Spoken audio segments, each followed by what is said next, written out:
Hey guys, so I'm here to give another update. It's been a few weeks.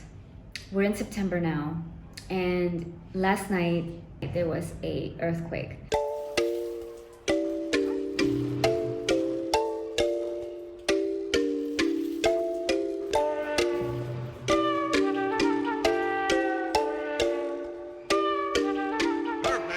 This was a 7.1. The shaking was quite, how do I compare this? It was to the extent that I couldn't stand up and I could not move. I just found the lowest ground possible, sat on the floor. I've learned quite a few things about earthquakes in the last 24 hours, no less than that. Overnight. Okay, so I for sure last night definitely went into fight or flight response, was not really comprehending things on a thinking level or a rational level. I was just feeling tremendously scared and trying to get to safety. Here's what I've learned. Okay, and this is, okay, so a little background. This apartment that I'm staying at right now, I'm on the 4th floor. Americans would call this the 5th floor. A few floors up, really hard to be sprinting it and getting out of the building in 20 seconds. It's probably better to just stay in the apartment than to try to run outside. The siren that went off before the earthquake did give about a minute notice. So there might have been enough time for me to sprint for it if I had known that that was a siren for earthquakes.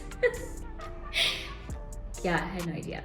So there's a lot of sirens in this neighborhood. 1, I'm in a giant city. 2, there is a massive police presence here, and that's just normal. So sirens are just a part of day-to-day life. This siren was quite loud. It was a bit unique, and it was shouting something, but I had no clue what was going on. So I ignored it. I was on my laptop on my bed, and the swaying that started was at first not that alarming. So I'm just trying to ride it out, and it gets bad. I was really alarmed suddenly. I made my way to the floor, grabbed my laptop and my cell phone, with me, and I'm just need to get out. At this point, I'm all right, do I go outside? But I need my things. I'm really panicked because I don't know what's gonna happen, if it's gonna get progressively worse. It certainly at that point didn't feel like it was getting better. I was talking to myself through this entire process of gathering my things, and I literally was telling myself it's gonna be okay. And that was just after the realization that the building could collapse. That's how scary it was for me. I don't know if I would be alive after the collapse. And so I needed to talk myself through the process of getting my things and getting out the door. That swaying, when it was bad, I couldn't stand, I couldn't really move. I tried to get out of my room, but my door and my closet doors too were swaying back and forth. My furniture was sliding across the floor. When I was able to move, I was talking myself through step by step, get your passport. Get your jacket, put your shoes on. And in this state, I really didn't know what I was supposed to do. But I know now that if you're in that state and it's already shaking, probably better if you're on a 5th floor not to go anywhere, and just to figure out where in your space is the safest. And that includes being close to a load-bearing wall and away from things obviously that could fall and hit you. Secondly, to maybe consider going to the bathroom. Why? I guess anecdotally and historically, people have been more oftentimes than not rescued from bathrooms. It does make sense that you would protect your head. So some people do grab blankets or pillows and cover their head wherever they're stationed, and you just don't move, right? You're gonna ride it out. When the earthquake is over, I've now learned that, what I did was the right thing. So after it stopped shaking, or at least to the point that I could walk, I left my apartment. I went downstairs, and when I was going downstairs, I ran into an older couple who was coming upstairs, and I asked them todo bien, and they were like, yeah, don't worry, you can go up now, it's finished. And they were like, did you not hear the alarm? And I was like, I did, but I didn't know that was for an earthquake, And they were like, when you hear that alarm, you just run. You run out. And I was like, okay, now I know. What you're supposed to do afterwards is to evacuate the building, no matter what. Why? Because there can be gas leaks and there can be structural damage that needs to be assessed. You need to have the people in your building let you know that it's safe to enter the building again. It was good that I left. But I came back, I was still very scared. I called my sister. She was reading the news and just reading aloud to me what to do to prepare for aftershocks, which are common. I was not back to normal, and I don't know that I'm still back to normal. This is the day after. I still have had some vertigo. I'm definitely still feel a little bit imbalanced sometimes, and I heard that this is normal and it can take a few days. When I was on the phone with my sister, I was literally grabbing the table for dear life. My rational thinking was not there. All I can really recall, what I felt was really loud. what I felt was what was important to me. Like I felt really scared for my life. I knew in that moment that I was safe, at least for now. It was like this release of, oh my God, Jenny, there's an earthquake. She was like, what?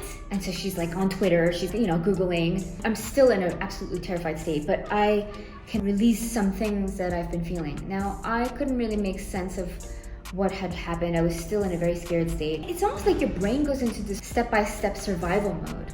And so in that moment, I was just like, all right, so I need an emergency bag. I need to put my shoes by the door. Maybe I should have water and food set aside in case I have to evacuate and I can't come back into this building. I'm just slowly making my way around the apartment, picking up the things I need. I was fine.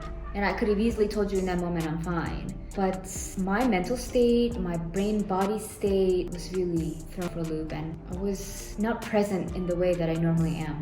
So I woke up really early this morning. I'm pretty sure I'm processing what happened. I'm still making sense of it. I still have a bit of vertigo. I was surprised about that because it was even an hour after the fact and I still felt like the building was swaying. I was brushing my teeth before bed and that was probably at least 2 or 3 hours after the fact, and I was still feeling like the building was swaying. Organized a few more things today to be super tight packed with all the stuff that I could run with. So this is my emergency setup.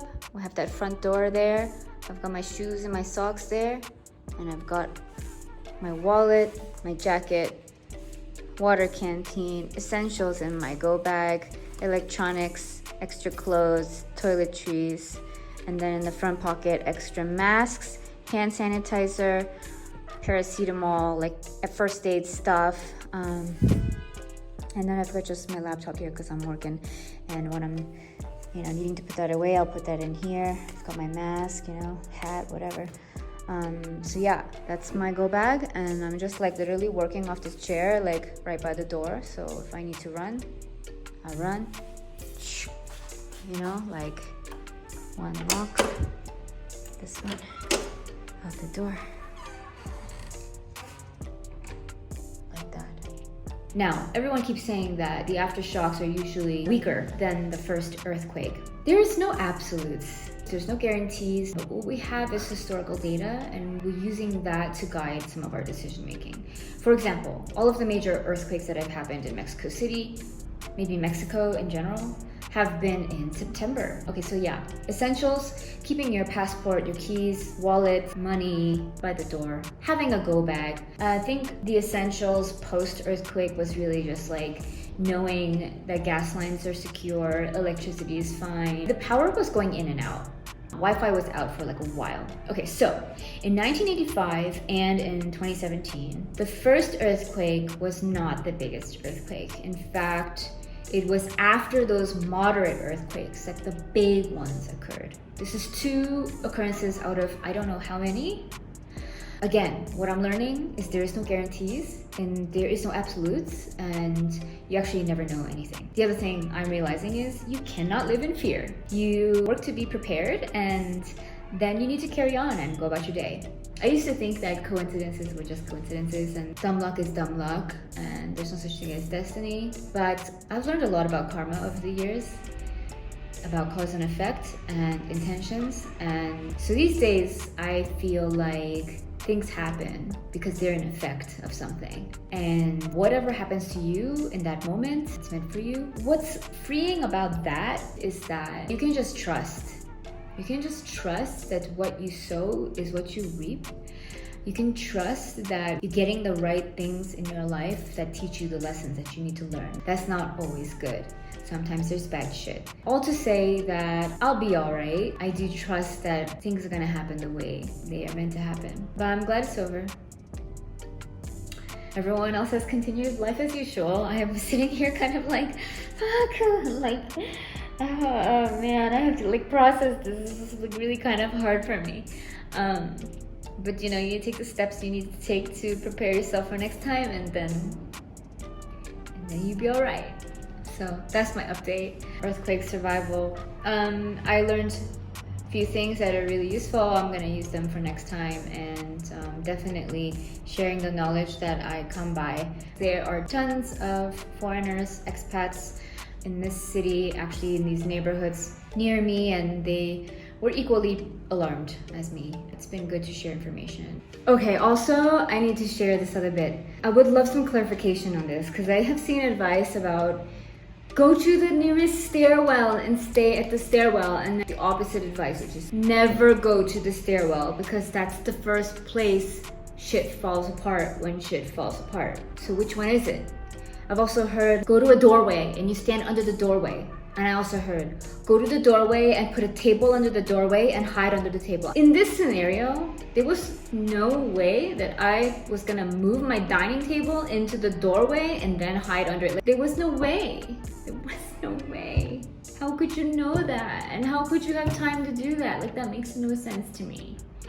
Is it true that if you're standing by the stairwell, in this case, in our building, the stairwell is in like the center of the building, like it's in the middle, as it may be for many buildings, and then all the apartment units are around it, right? So is it better to stand at the stairwell, or is shit gonna come crashing down on your head? I would love to know the answer to that question. Some of this advice, I'm a little bit not sure. Now, I'm gonna show video footage that I was shared. In this footage, you can see the lights that lit up the sky. Lights during earthquakes, I mean, this is very rare, but when you do see lights, it's because the rocks under the ground are creating friction and it's releasing an electrical charge. All right, so everyone stay safe and I will update you again later.